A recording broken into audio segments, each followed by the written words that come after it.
Olá, está na hora de conferir os destaques da semana entre os julgamentos do plenário do Supremo Tribunal Federal. Você confere aqui na TV Justiça, é o Plenárias que começa agora.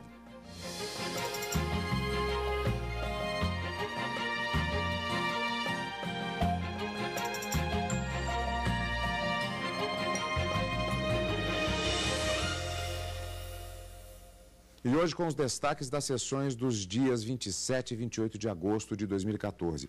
Karina, seguindo a mesma tendência que tem sido adotada durante todo este mês, uma pauta bastante extensa, inclusive com alguns detalhes na própria metodologia de julgamentos, para se acelerar os trabalhos do Supremo Tribunal Federal no que se refere aos processos. Inclusive o fato de que nós tivemos processos, especificamente ações diretas de inconstitucionalidade, sobre as quais já havia medida cautelar, pelo menos na maioria delas deferida, e já temas praticamente pacificados, o que possibilitou julgamentos rápidos no plenário do STF. Pelos meus cálculos foram 15 julgamentos, todos eles com resultados, embora um recurso extraordinário da quarta-feira ainda esteja pendente em razão de uma transição de uma proposta feita pelo ministro Luiz Roberto Barroso, um recurso extraordinário de suma importância que a gente vai comentar aqui no programa. Mas eu diria que na quarta-feira nós tivemos a sessão das ações diretas de inconstitucionalidade, no finalzinho esse recurso extraordinário, e na quinta-feira a sessão dos recursos extraordinários, todos eles com repercussão geral reconhecida, e ao final da sessão um levantamento, um número interessante apresentado pelo ministro Ricardo Lewandowski, de vários outros recursos extraordinários que estavam sobrestados, na verdade, de acordo com o que diz o Código de Processo Civil, sobrestados aguardando decisões nesses recursos que foram decididos na quinta-feira. Ao todo, como eu disse, aproximadamente 15 julgamentos foram realizados e várias leis do Rio Grande do Sul, leis da Bahia, e inclusive uma emenda feita na Constituição do Estado do Rio Grande do Norte também foram declarados inconstitucionais. Uma discussão que se deu na quarta-feira, envolvendo justamente essa emenda à Constituição do Estado do Rio Grande do Norte. Os ministros entenderam que o Poder Legislativo não poderia ter emendado um projeto de iniciativa da governadora para aumentar despesas, e era justamente acerca do subteto, na verdade, o valor que deveriam receber os desembargadores desse tribunal, e quando chegou à Assembleia Legislativa para votar esse projeto de emenda à Constituição, houve, portanto, uma emenda ao projeto de emenda, fazendo com que os gastos seriam elevados ou aumentados, e isso o Supremo, mais uma vez, ratificou uma jurisprudência que já vem acompanhando as decisões do Supremo, de que essas leis, ou mesmo emenda de iniciativa privativa, reservada, não podem sofrer emendas para aumentar os gastos do Poder Executivo, quando essa iniciativa é reservada a esse poder. Então, essas discussões aconteceram na quarta-feira. E na quinta também, além dos recursos extraordinários, com essa repercussão geral reconhecida, vários outros recursos, embargos de declaração em repercussão geral, embargos de declaração em outros recursos aqui no Supremo, também foram julgados, além de pautas da presidência, enfim, um julgamento bastante rápido, em razão, se levarmos em consideração a quantidade de julgamentos que nós tivemos essa semana. Trabalhos produtivos e acelerados no plenário do Supremo. E que também tem como contribuição para esse trabalho uma força-tarefa que foi organizada exatamente no sentido de se trabalhar a distribuição de processos. Ainda nessa edição, nós vamos saber um pouquinho de como foi esse bastidor que acaba incidindo diretamente nos trabalhos do plenário do Supremo Tribunal Federal. E vamos fatiar os temas da semana, portanto. O STF negou, por maioria de votos, o pedido de prisão domiciliar para o ex-deputado Roberto Jefferson, condenado na ação penal 470 pelos crimes de corrupção passiva e lavagem de dinheiro. Um dos destaques da sessão plenária da quarta-feira no Supremo Tribunal Federal. A sessão foi iniciada com o julgamento de um agravo regimental. Roberto Jefferson, um dos condenados no julgamento da ação penal 470, pediu mais uma vez ao STF para cumprir sua pena em regime domiciliar. Ele alega que na penitenciária não consegue ter acesso à sua dieta especial e atendimento médico necessário por conta de complicações de saúde. Mas, de acordo com o ministro Luiz Roberto Barroso, um laudo médico comprova que o condenado não apresenta nenhuma doença grave e que, por isso, não precisa ficar em casa. Eu estou negando o provimento ao recurso e, portanto, indeferindo a conversão da prisão em regime semiaberto para a prisão domiciliar, observando que este condenado terá cumprido 1/6 da pena no próximo dia 24 de abril de 2015. E, portanto, tal como fizeram no caso Genuíno, estou determinando que, completado esse prazo, os autos me voltem, porque, nos termos da decisão do Supremo, só o Supremo é que tem competência para deferir progressão de regime. O ministro Luiz Fux abriu a divergência, dizendo que o estado de saúde de Roberto Jefferson é delicado e requer cuidados. Ele foi acompanhado pelos ministros Ricardo Lewandowski e Marco Aurélio. Me parece que há um plus em razão do aspecto do câncer que o apenado foi instado a submeter uma severa cirurgia no pâncreas. E eu confesso que entendo que aqui a situação médica é mais delicada do que pressão alta, cardiopatia. Eu vou pedir vênia para dar provimento. Mas a maioria dos ministros negou o pedido. Na sequência, o plenário julgou a ação direta de inconstitucionalidade contra a lei da Bahia, que limita a contagem do tempo de contribuição no serviço privado para fins de aposentadoria no serviço público. Os ministros negaram o pedido. Na sessão ainda foi julgado o pedido da Ordem dos Advogados do Brasil, que questionava os critérios para a escolha dos ministros do TCU, segundo lei orgânica do tribunal. Para o relator, ministro Marco Aurélio, os critérios da Constituição devem ser seguidos. A distribuição das vagas tem uma razão de ser, um propósito específico, que extravasa da escolha do integrante do Tribunal de Contas por este ou aquele poder. E esse objetivo maior é compor de forma diversificada, sob o ângulo da qualificação, o tribunal. Uma ação da governadora do Rio Grande do Norte também foi julgada. Ela pedia a suspensão de emenda constitucional que flexibiliza o teto salarial do funcionalismo público no Estado. Para Rosalba Ciarline, as mudanças na Constituição Estadual feitas pela Assembleia Legislativa ferem a própria Carta Magna. O relator, ministro Teori Zavascki, alegou que esse tipo de matéria é competência do chefe do Poder Executivo. Ele também falou sobre a extrapolação do poder de emenda. As emendas apresentadas nas casas legislativas nessas situações devem observar rigorosamente os limites da dependência temática e da vedação de aumento de despesa. Artigo 63(1) da Constituição Federal, sob pena de virem elas, as emendas, a desnaturar a essência do juízo político de conveniência e oportunidade que motivou a própria instauração do processo legislativo. Um recurso do INSS contra uma trabalhadora rural também foi julgado. Ela pretendia pleitear a aposentadoria por meio do Poder Judiciário, antes mesmo de pedir ao INSS. O juízo de segunda instância concedeu o pedido da autora. O INSS recorreu, alegando que ela deixou de ajuizar prévio requerimento administrativo, um dos critérios para o pleito na Justiça. O relator, ministro Luiz Roberto Barroso, concedeu o pedido. Para ele, o prévio requerimento não pode ser confundido com o esgotamento de todas as vias administrativas. A exigência de prévio requerimento administrativo significa a postulação administrativa, mas, uma vez indeferida, não impõe para o segurado que percorra todas as instâncias administrativas ou todas as possibilidades de recursos administrativos. Que a exigência que eu estou propondo seja estabelecida do prévio requerimento administrativo não exige o exaurimento da instância administrativa, porque são coisas diferentes. Ele foi acompanhado por outros ministros, como o ministro Luiz Fux e Gilmar Mendes. A divergência foi aberta pelo ministro Marco Aurélio. Um verdadeiro retrocesso em termos de cidadania. E a cidadania encerra o livre ingresso no judiciário para tornar prevalecente um direito. Não conseguir perceber a distinção entre compelir o cidadão a requerer administrativamente e a existência do acesso, da necessidade do acesso para depois vir-se ao judiciário, né, a necessidade de ter-se a deliberação no âmbito administrativo. É como voto. Bom, vamos fatiar os processos. Karina, há uma questão interessante aqui, que analisando do ponto de vista de repercussão de mídia, do ponto de vista de repercussão na imprensa, Nesta sessão plenária, talvez o que mais tenha chamado a atenção tenha sido aquele primeiro processo, que foi justamente o pedido de prisão domiciliar, de conversão de regime prisional em relação a um dos condenados na ação penal 470.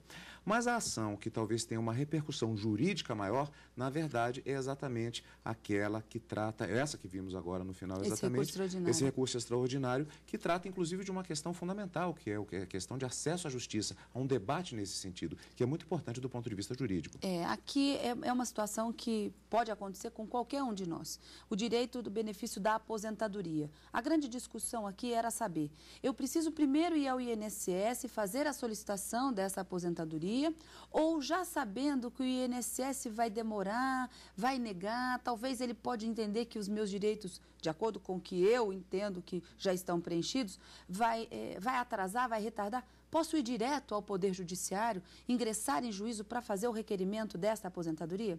Era justamente essa a resposta que que o recorrente aqui, no caso o INSS, pretendia que o Supremo Tribunal Federal decidisse. Então, a história começa com uma trabalhadora rural que pedia aposentadoria por invalidez diretamente ao Poder Judiciário, sem ter feito essa solicitação, o que na discussão chamou de prévio requerimento junto ao INSS, entendendo que os direitos, os requisitos para a aposentadoria já estariam preenchidos. O juiz lá da primeira instância, de primeiro grau, entendeu que faltava interesse de agir dessa segurada porque ela não teria feito esse pedido anteriormente administrativo e aí julgou a ação extinta sem o julgamento do mérito. Não se chegou a analisar se ela teria direito ou não a essa aposentadoria. Contra essa decisão, ela recorreu e, na segunda instância, o tribunal reformou a decisão, entendendo que não haveria necessidade desse prévio requerimento. E justamente contra essa decisão do tribunal, em segunda instância, é que o INSS provocou o Supremo por meio desse recurso extraordinário que teve o julgamento realizado na quarta-feira.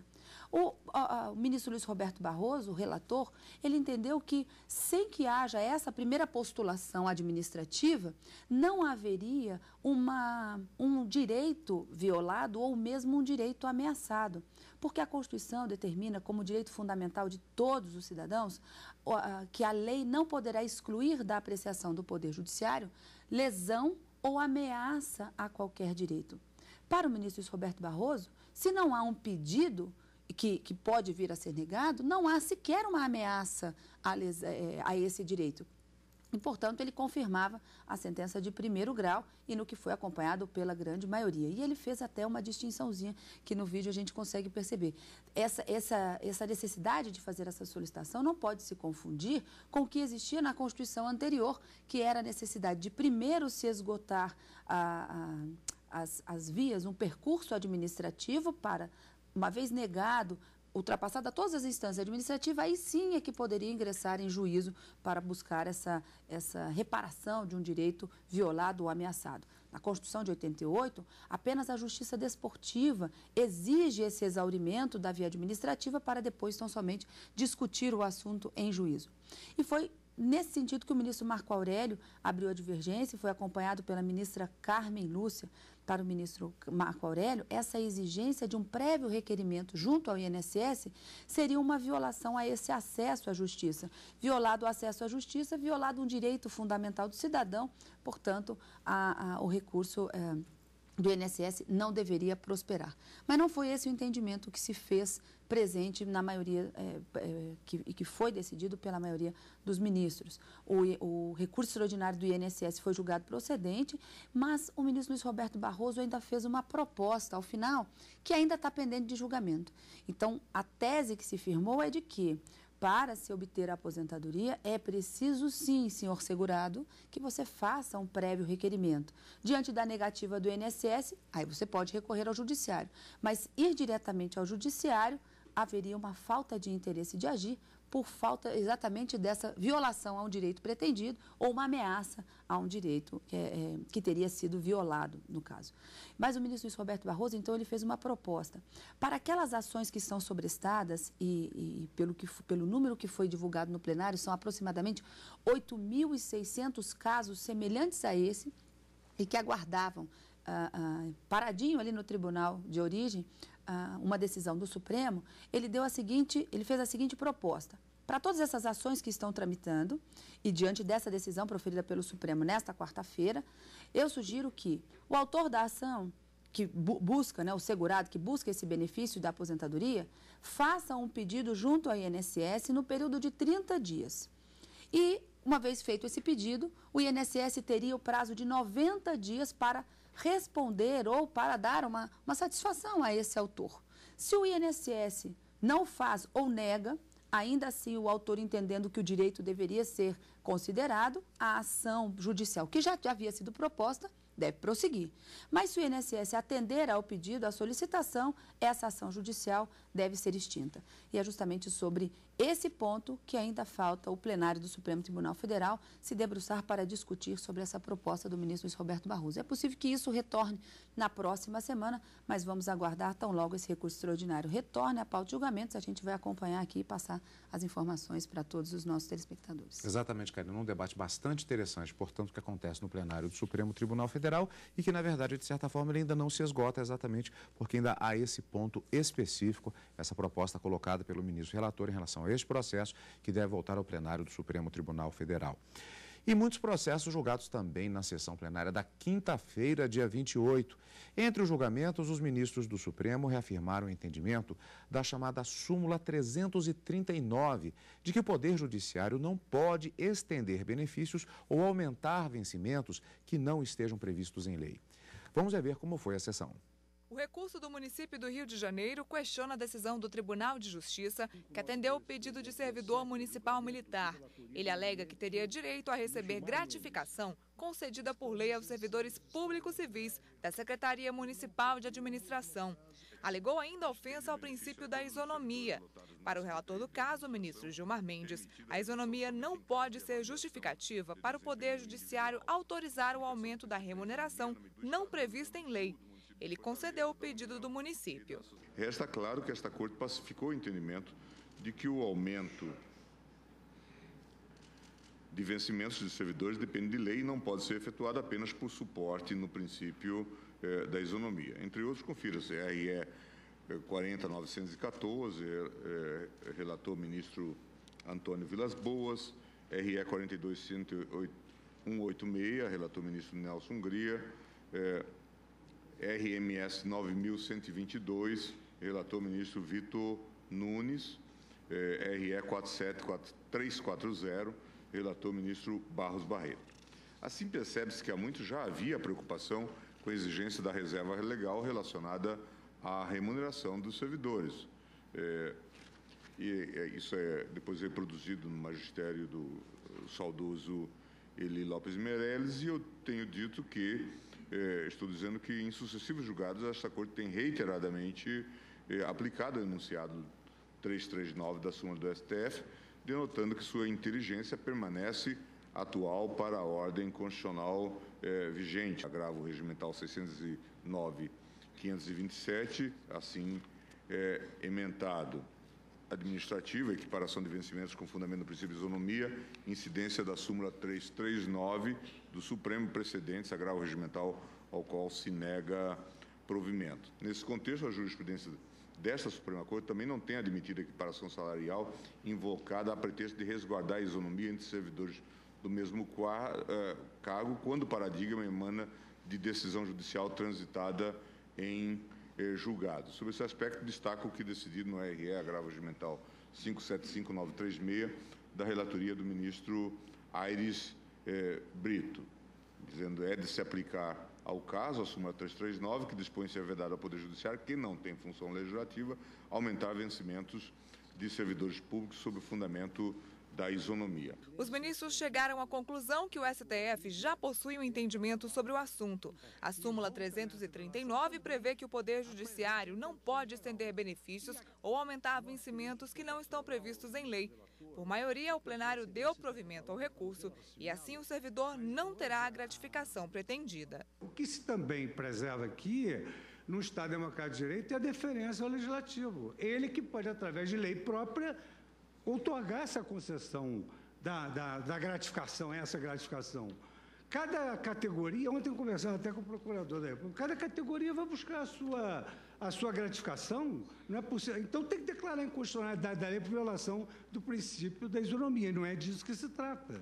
Nós estamos julgando um caso subjetivo cuja tese central afronta imediatamente, não só a Constituição Federal, nessa vertente da equiparação, como também a nossa súmula, que não é vinculante, mas é o entendimento predominante no tocante à impossibilidade do judiciário, num Estado democrático de direito que respeita a separação de poderes, superar a deferência que se deve dar ao legislativo e conceder aumentos através de decisão judicial.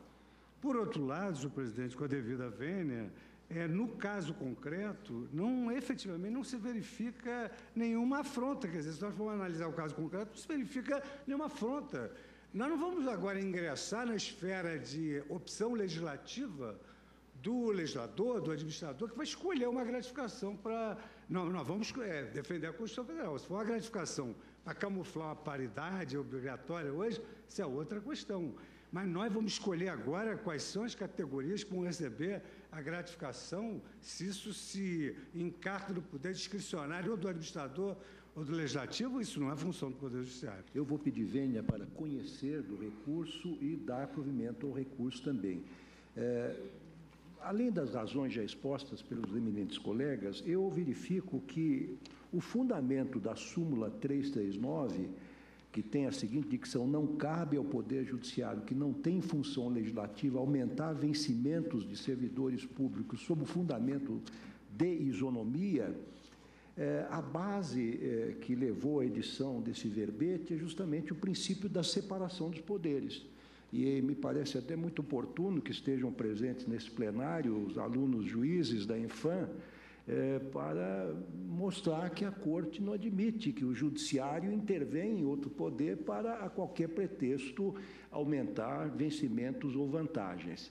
Eu também, depois de entender que há, por esse motivo, matéria constitucional a ser apreciada pelo plenário, conheço, então, do recurso, acompanho o relator, porque entendo vulnerada a súmula 339.